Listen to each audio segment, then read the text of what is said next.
arkadaşlar, bir kez daha kanalıma hoş geldiniz. Bu videoda beraberce Afrika menekşeleri ile yelek hazırlayacağız. Bu yelek tahminen 38-44 bedene kadar uygun bir yelek olacak diye düşünüyorum. Eğer benim verdiğim ölçülerde hazırlar iseniz.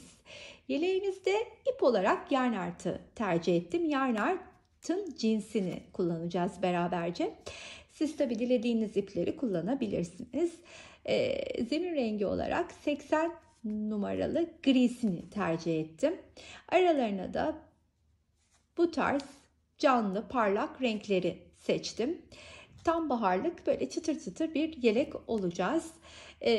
Motif sayımıza gelince ise 32 adet motifle öreceğim yeleği. Şöyle ki motifleri bir tık büyük düşürmek istediğimden yeleğimde 3,5 milim tığ kullanıyorum. Motiflerimin ebatı 3,5 milim tığ ile 13,5-14 santime doğru düştü. Şimdi size şöyle göstermek istiyorum ölçüsünü de bakınız. Şöyle 14 santime yaklaştı ölçümüz.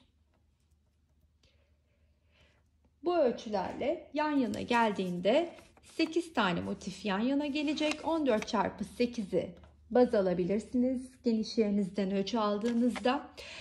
Çünkü bunu bu şekilde katlayıp formunu verdiğimizde bir de etrafına şöyle tutturulacak, yukarıdan da etrafına 3 sıra bir pat geçmeyi düşünüyorum. 6 santim kadar da o hırkamızın genişletecek ve boyunu uzatacak. Hesaplarken lütfen siz de bunu dikkate alın.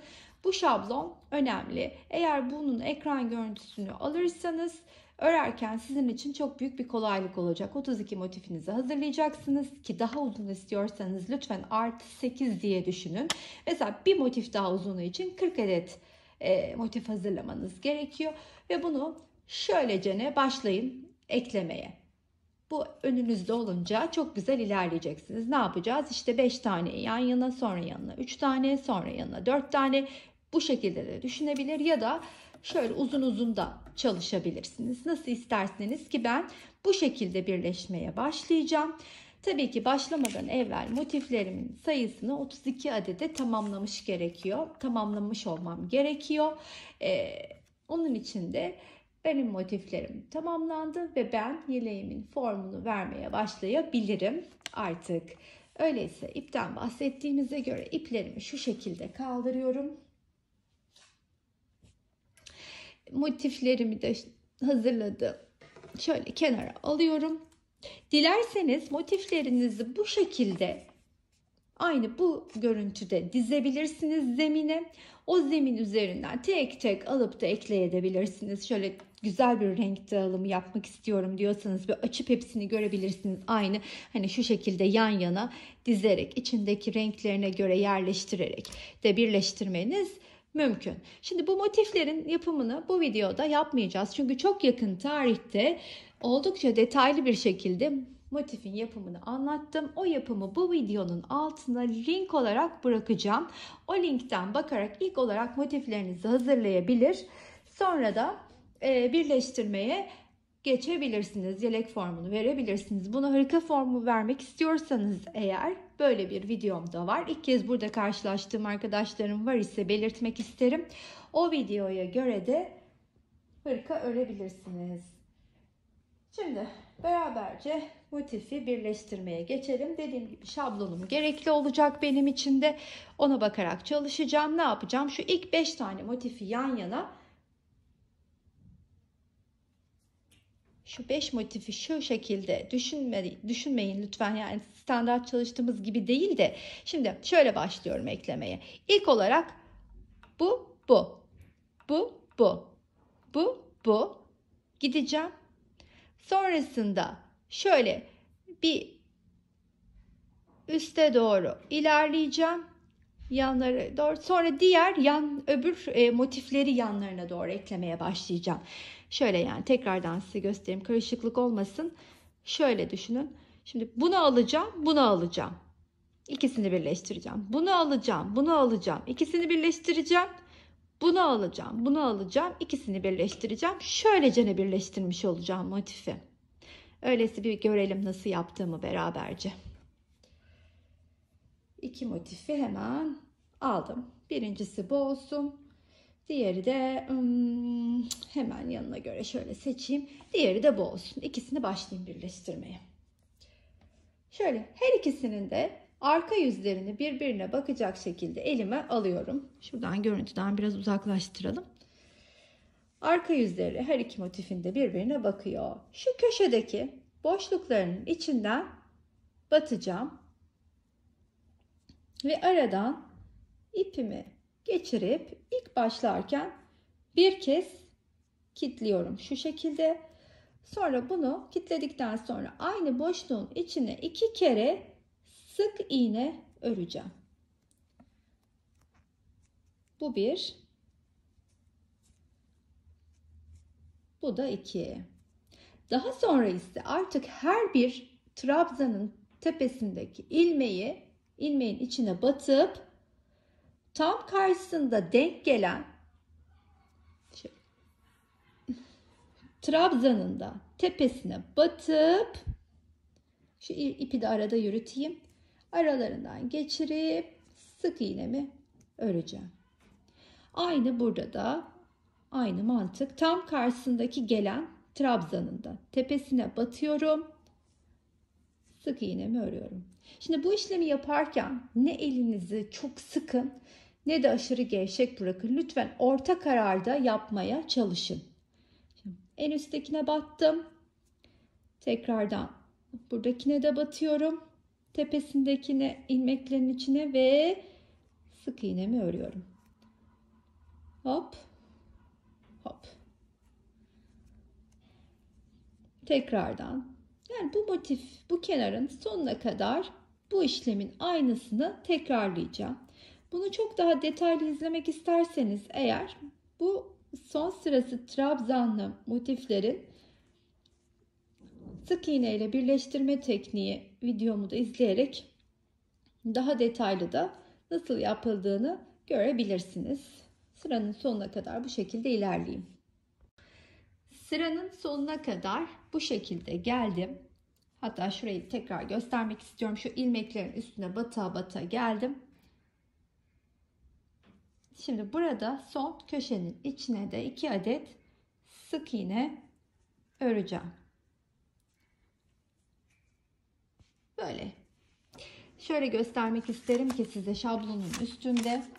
Şöyle yatırdığımızı düşünürsek bu 2 motif şu 2 motiftir. Şimdi bu ve bunu ekleyeceğiz yanına. Bu ve bunu. Nasıl yapacağız? Burada artık herhangi bir işlemim kalmadı. Beklesin beni. 2 tane motif alıyorum. Renk seçerken birbirlerinin yanına, mesela dış cephesi aynıysa onu yan yana getirmemeye çalışacağım. Şöyle şu ikisi yan yana gelsin. Bunun da yanına bunu getirelim diye düşünüyorum. Kendimce bir renk ayarı yapacağım. Sonra bunların her ikisinin arka yüzlerini birbirine baktıracak şekilde, sırt sırta verecek şekilde elime alıyorum. Bu da ilmeğim tığımda. Şimdi artık yeni aldığım motiflerin içine, köşelerinden içine batacağım ve buraya 2 adet sık iğne örüyorum. 1 ve 2. Ve bundan sonra gene aynen bunun tepesine batıyorum. Diğerinin de tepesine batıyorum. Tam karşısındaki gelen trabzanın ve sık iğne örerek her iki trabzanı birbirine bağlamış oluyorum. Ve bu kenar boyunca da, bu her iki motifin kenarları boyunca da bu işlemi tekrarlayarak 2 kenar daha birleştirmiş olacağım. Sıranın sonuna kadar bu şekilde ilerleyelim. Sıranın sonuna kadar onu da ekledim. Yani ne yapmış oldum? Şu dörtlüyü eklemiş oldum. Sonra bu ikiliyi bunlara ekleyeceğim. Ve ilk olarak şu çıkıntıları düşünmeyin lütfen. 24 parçayı baz alın. İlk olarak bu 24 parçanın şöyle eklenişini tamamlayacağım. Sonra da şöylemesine eklenişini yapacağım. Size oradaki detayı da göstermek istiyorum. Hani siz böyle uğraşamam derseniz eğer, çok özür dilerim. Bunları tek tek de sık iğneyle birbirine oturup tek tek ekleyip ip kopartabilirsiniz. Ben burada en az miktarda ip kesmeyi planladığım için bu şekilde ilerliyorum. Dediğim gibi siz ipi keserek her birini tek tek ekleyerek de devam edebilirsiniz. Öyleyse sıradaki ikiliyi ekleyeyim. Onun için de renkleri gene birbirine hani farklı düşsün diye özenerek. Mesela bunu buraya ekleyeceğim. Yukarıya da oraya da bir renk seçelim. Oraya da şunu ekleyerek devam edeceğim. Ne yapıyorum? Hiçbir şey yok, farkı yok. Biraz evvelki gibi bu ikisini birbirinin arka yüzü bakarak elime alıyorum. Buradaki ilmeğim de duruyor. Şurası çok önemli arkadaşlar yalnız. Şunun şöyle dönebiliyor, bir tur atabiliyor. Çok dikkat edin. Mesela bununla bu yan yana gelmesi gerekecek. Eğer bu dönerse bu motif buraya gelebiliyor. Bu bunun yanı, bu bunun yanı gibi düşünüyorum ve şurasının dönmemesi bir sonraki şu ilerlememde benim için çok önemli. Yoksa burada çirkin bir görüntü oluşuyor. Şuraya çok dikkat edin. Öyleyse alalım ve hemen şöyle ikisinin köşesinden batıp hemen 2 adet sık iğnemi örüyorum. Ve bildiğimiz gibi yine trabzanların tepesinden batarak karşılıklı eklemeye devam ediyorum.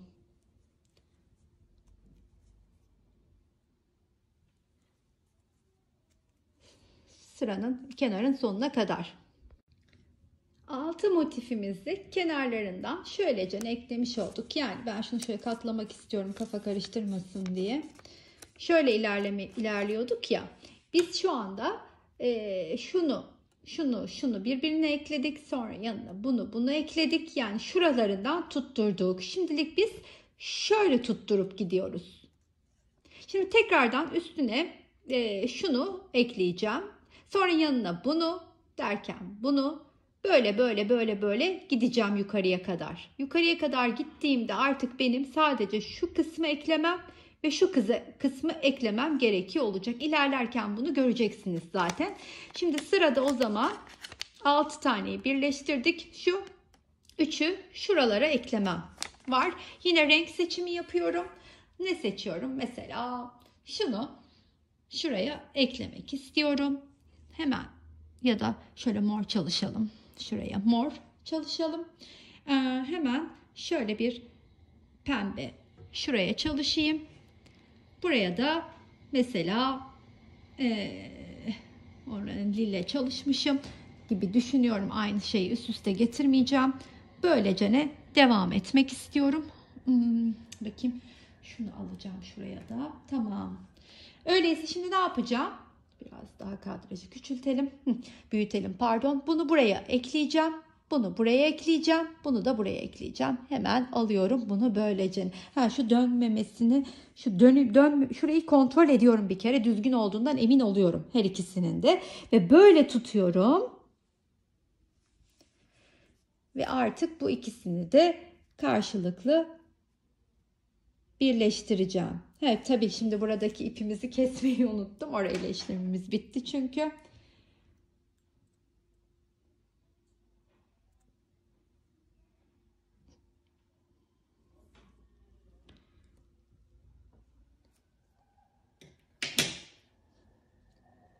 Hemen iki motifin arka yüzü birbirine bakarken yaptığımız işlemi biliyoruz zaten. Köşeleri birbirine sık iğne ile ilk yaptığımı saymıyorum biliyorsunuz. Aynı boşluğun içine 2 kere daha sık iğnemi örüyorum. Ve trabzanların tepesinden de örmeye devam ediyorum. Karşılıklı bu kenarı da birleştireceğim.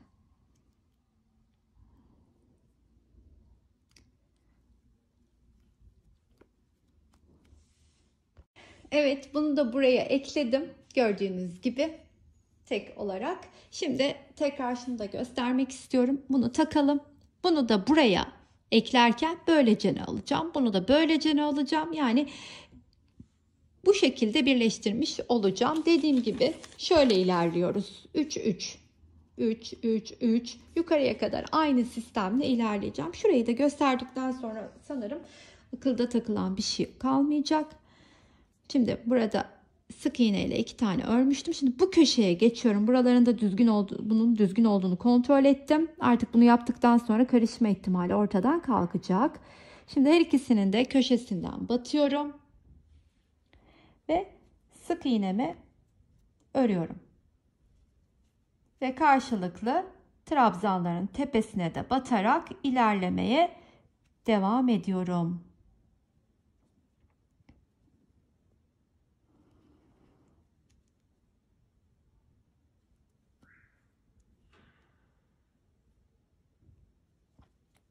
Sıranın sonuna kadar bu işlemi yapacağım. Daha sonra bunu da alıp bunda da aynı şekilde, hiçbir farkı yok. Bunu da alıp devam edeceğim. Şu 24 tane motifi yani şöyle birleştirince şu birleşim içinde görüşelim. Evet, bunu da yanına eklemiş oldum. Şuraya kadar geldik. Tekrar orayı da size göstermek istedim. Tek tek ilerlediğimi görün diyerek. Şimdi burada çok özür dilerim. Burayı söktük alırken hemen şuraya sökülen sık iğnemi örüyorum. Ve bunu elime alıp bu ikisini de böyle sırt sırta verdirerek aynı işlemi burada da yapmaya devam ediyorum. Şimdilik böylece 24 motifi birleştirelim. 8 çarpı 3 olarak uzunlamasına, yani şablonda da tekrar size göstermem gerekirse şu karşılıklı şunu da bir ekleyeyim. Şöyle şunu şöyle uzunlamasına, şunu da görmeyelim. Ekleyip buluşalım. Evet arkadaşlar, size gösterdiğim şekilde 3 çarpı 8 yani 24 adet motifi böylece bakın hop hop hop şu şekilde birleştirdim. Siz de bu şekilde benim gibi yaparsanız inanın çok kolay bir pratik oluyor. Şimdi sıra artık böyle uzunlamasını birleştirmekte. Benim bundan önceki hırka videomu izleyen arkadaşlarım zaten nasıl yaptığım hakkında bir fikri var, ya da bu sık iğne ile birleştirme tekniğimi izleyen arkadaşların da fikri var. Ama burada da hemen hızlıca şöyle anlatmak istiyorum. Şimdi buradan başlayacağım. Şuradan başlayacağım. Şöyle düşünün yani. Şöyle tuttuğumu düşünün. Hemen her zaman hani önce bu tarz birleştirmede yaptığımız gibi buraya ipimi bir kilitledikten sonra aynı boşluğun içine 2 adet sık iğnemi örüyorum. Ve ilmeklerin tepelerine şu şekilde batarak arkadaki de tam denk gelen yere batıyorum. Bunu da içinde yürüteceğim. Şöyle karşılıklı eklemeye devam ediyorum. Böyle.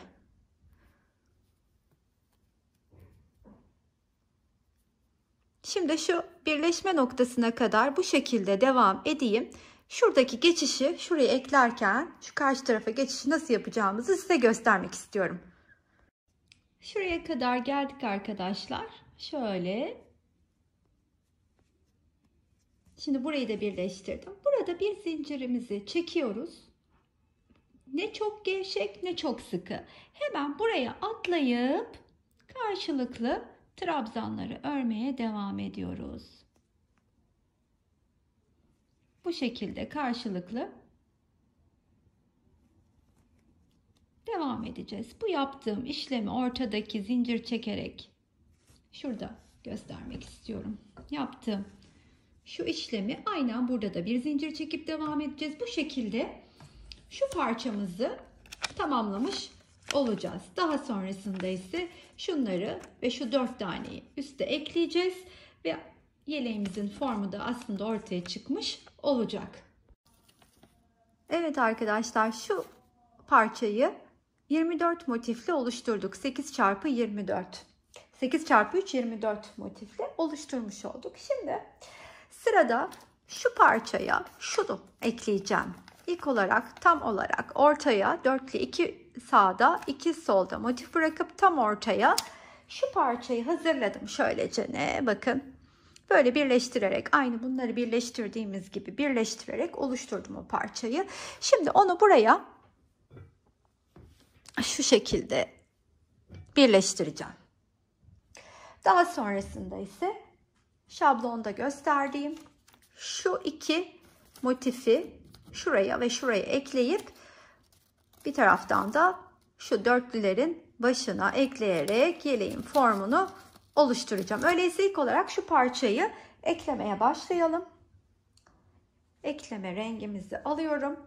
Şimdi bunu buradan şu parçayı şöylece alacağım.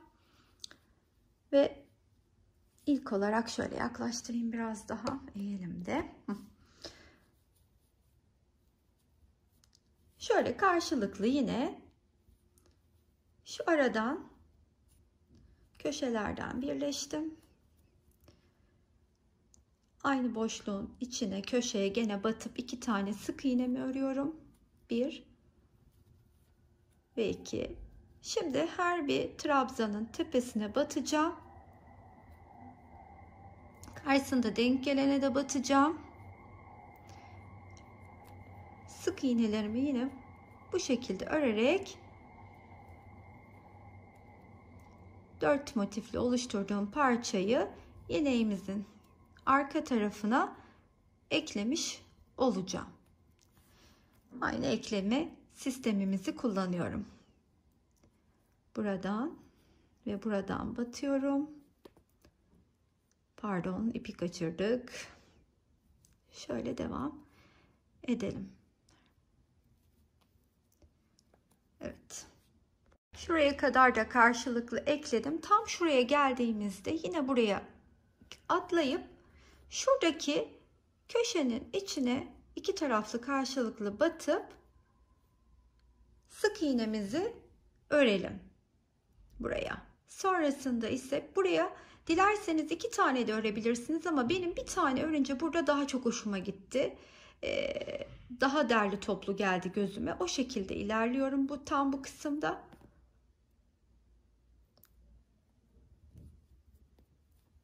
Şimdi aynı işlemi burada da yapacağım. Burada da yapacağım. Oraya geldiğimizde de tekrar bir beraberce örelim. Ördükten sonra buraya kadar da geldim. Bakın burada da karşılıklı birleştirdim. Şimdi burayı ekliyorum. İlk olarak şurayı bir köşeye batıp sonra sık iğnemi ördükten sonra karşılıklı sık iğnelerimi örmeye devam ediyorum. İşte bu 4 parçayı aynen bu şekilde arka parçaya eklemiş olacağım.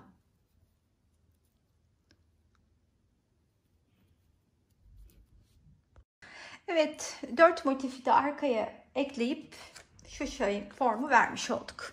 Evet, şu aşamadayız tam olarak. Şimdi sıra şunları ekleyip ve döndürüp şu şekilde döndürüp buraya eklemekte bunu da. Öyleyse şurada birleştirdim. Her iki tarafın motiflerini de göstermek istiyorum size. Şöyle canım. Bu parçayı alacağız şimdi. Şöyle döndüreceğiz. Şöyle katladığımızı düşünün. Şunlar koltuk altına gelen motiflerimiz. Şöyle. Evet.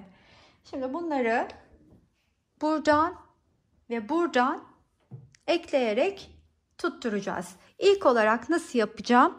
Şöyle göstereyim. İlk olarak şu iki parçayı birbirine tutturacağım. Şunu alayım. Morlu orada kalsın. Şöyle de bunu ekleriz. Evet. Tam olarak karar veremedim. Bunu buraya. Evet, bu burada hoşuma gitti. Bunu da bu şekilde buraya tuttururuz. Öyleyse şimdi dediğim gibi bunu buraya birleştirelim. Sonra da bunu da buraya birleştirelim. Yani bir tarafını arkaya, bir tarafını öne.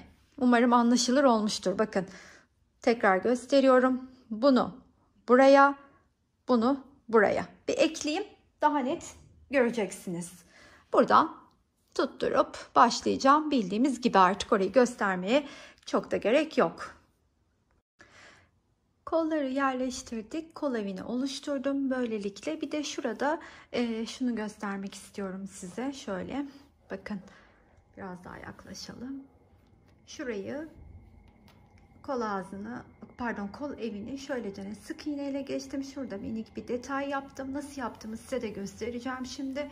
Sonrasında ise beraberce hırkanın etrafını öreceğiz. Bu hırkanın etrafını en az 3 sıra trabzanlarla pat geçmenizi öneririm. Çünkü ön motif sayımız az olduğu için bunu arttırmamız gerekiyor yanlara doğru. Ne kadar hani en az 3 sıra örersek güzel olacaktır. Ben belki bir tık daha fazla da örebilirim duruşa göre. Nasıl yaptığımızı şimdi size göstermek istiyorum oradaki kol detayında. İlk olarak şöyle başlayacağım. Şöyle arkadan başlayacağım.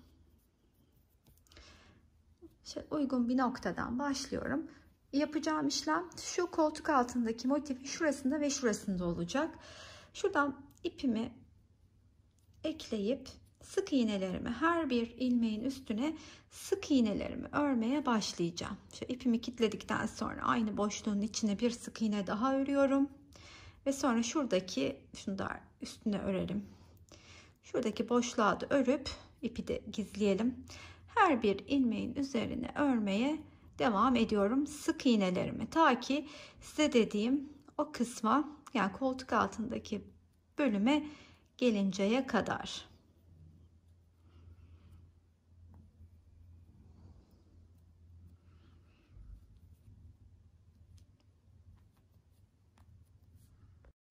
Şu koltuk altındaki dediğim motifin şu kesiştiği noktaya kadar geldim. Şunu şöyle alalım. Şimdi bir trabzanın evvelinden sık iğne yapmayı bırakıyorum. Bir öncesini örmüyorum. Tığımın üstüne ipimi doladım. Şurada iki motifin ortasındaki motifin köşesine, şu ikisinin kesiştiği yerdeki motifin köşesinin içine batıp 3 adet ikili trabzan örüyorum.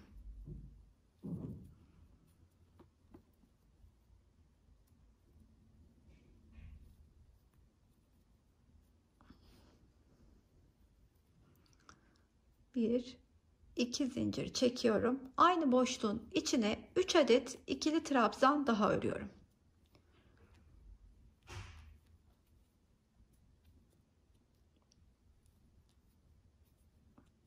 Sonrasında ise tekrardan buraya dönüp yine buradaki boşluğu ve bir tane trabzanın tepesine atlıyorum ve onun yanına sık iğne örüyorum. Yani tekrar göstermek gerekirse eğer, şu boşluğu ve şu trabzanı atlayıp hemen yanındakine bir adet sık iğne örüyorum. Bundan sonra da yine bütün ilmeklerin tepesine sık iğne öreceğim. Başladığım noktaya gelinceye kadar. Çok özür dilerim. Şunu güzelce üstünü örmek istiyorum şöyle.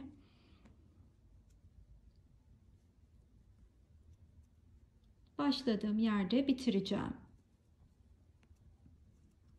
Başladığım yere gelmeden evvel koltuk altının diğer tarafını da beraber yapalım istedim. Burada gene trabzanı atlıyorum. Üstüne sık iğne örmeden bu köşeyi de atlıyorum. İki motifin birleştiği şu ortadaki boşluğun içine tığımın üstüne ipimi doladım. İlk olarak 3 tane ikili trabzan öreceğim. Sonrasında araya 2 zincir çekeceğim. Tekrardan bir kere dolayıp 3 adet ikili trabzan daha öreceğim aynı boşluğun içine.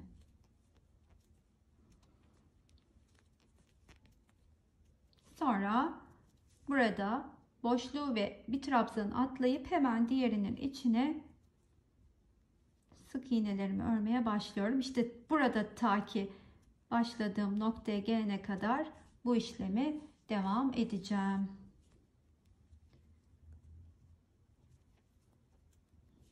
Şurada başladığım yere geldim. Hemen içine batıp aradan geçirip güzelce kilitledikten sonra ipimi kesiyorum.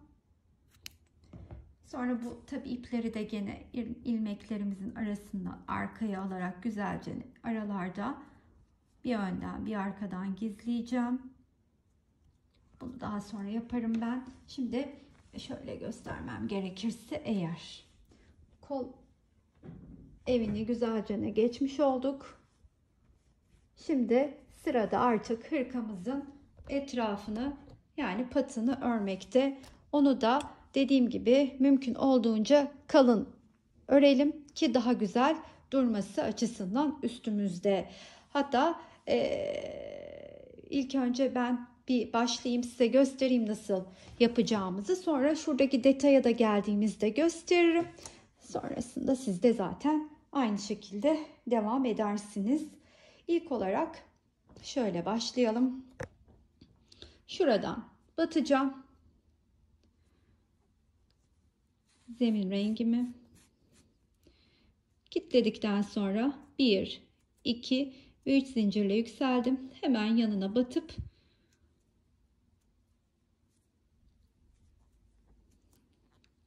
iki adet ikili trabzanımı ördüm. Arada 2 zincirim var. Tekrardan. Özür dilerim. Burayı 2 bacak, 2 zincir, 2 bacak mantığına devam etmek istiyorum.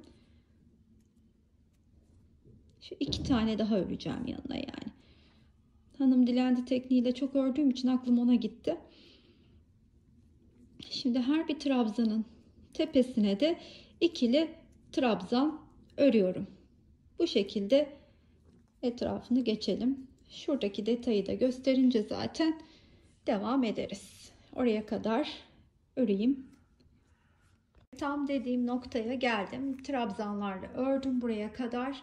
Şimdi bu kesiştiği şu noktada yani ense motiflerinin olduğu noktada şimdi burada şu ortaya bir adet ikili trabzan örüyorum.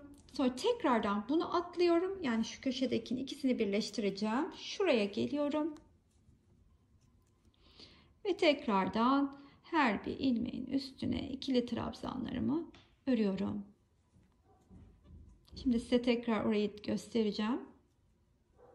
Nasıl durduğunu daha iyi anlayacaksınız.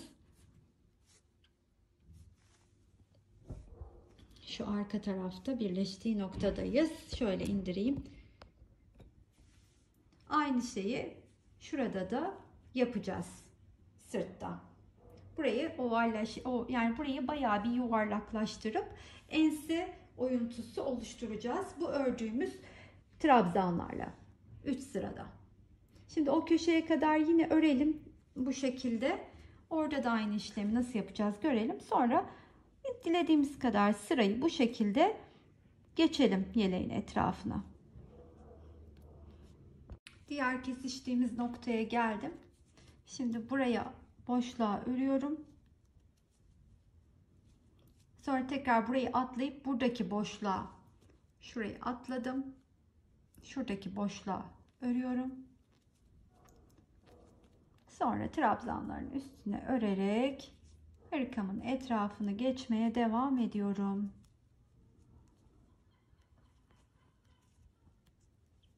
Tamamladıktan sonra da artık size son halini göstermiş olurum. Şurayı tekrardan göstermem gerekirse şöyle ilerlemeye başladık. Çok pardon, şurayı da düzeltelim.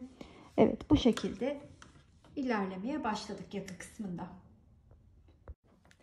Evet efendim, yeleğimizi bitirdim. En sevdiğim kısım finaldeyiz. İstediğim gibi tam istediğim bedende düştü. Biliyorsunuz bu yeleği 42 beden üstü hanımlar için örebilir, düşünebiliriz. Tabii ki birazdan daha küçüğünü nasıl yapabiliriz onu da size söylemek istiyorum. Totalde her bir renkten birer paket açtım ancak yarısını kullanabildim. Diğer etrafını dolaşırken ise zemin renginde 5 tane kullandım. Daha doğrusu 4,5'u birazcık geçti diyebilirim. Hemen hemen 5 adetle tamamladım. Ben etrafını 4 sıra pat ördüm ki şöyle yakından göstermek isterim size. Şöyle 1, 2, 3, 4 sıra trabzanlı ördüm ikili Bir sırada yarım trabzan ya da çakma sık iğne de diyebiliriz. Onunla geçtim etrafını. Daha da kalın örmeniz mümkün. Çünkü biliyorsunuz bu yelekte arkası dörtlü olduğu için biz kenarlardan birer motifle tutturduğumuz için ortada 2 motif açıklığımız kaldı. O açıklığı kapatmam gerekiyordu. Şöyle daha iyi anlaşılacak gösterdiğimde bakın arkadaki 2 motif. Siz bunu bu ortayı, yani şu arkayı aslında 4 tane değil 3 tane örerseniz 42 beden altı için gayet uygun düşecektir. 42 beden ve üstü olan hanımlar bu şekilde düşünsün lütfen. Tabii ki ortada 2 motif olduğu için de şu ensede biraz açıklık oldu. Onu da kapatmak için biliyorsunuz başlarken de şurada bir ilk köşeyi atlayarak başlamıştık. Sonrasında da ortada birer trabzanları atlayarak şöyle yanlardan toparlayarak geçtim. Şöyle daha da yakından göstermem gerekirse. Şurayı atlamıştık. Sonra ikinci sıraya geldim. Burayı atladım. Derken her bir sırada aynı sistemi kullandım. Burada da ortada ufak bir toparlama oluşturdum. Şurada ilk sırayı örerken bu sıra geçti. Sonrasında bu ikisinin ortasına bir kere battım. Diğer sırada hiçbir daralma yapmadım. Bir üstünde yaptım gibi ufak bir toparlama oluşturdum. Siz de bunu görüp kendinize göre ayarlayabilirsiniz. Nasıl olmasını istiyorsanız ense açıklığının. Tekrardan dediğim gibi bu arkayı daha küçük çalışmak için ortaya 2 değil de 1 motif bırakacak şekilde, yani arkayı üçlü olacak şekilde çalışabilirsiniz. Benim yeleğim istediğim bedende düştü. Umarım sizin de hoşunuza gitmiştir. Buraya kadar izleyen arkadaşlarıma çok teşekkür ediyorum. Beğenileriniz, güzel yorumlarınız ve aboneliğiniz benim için çok kıymetli. Başka videolarda görüşmek üzere. Hoşça kalın arkadaşlar.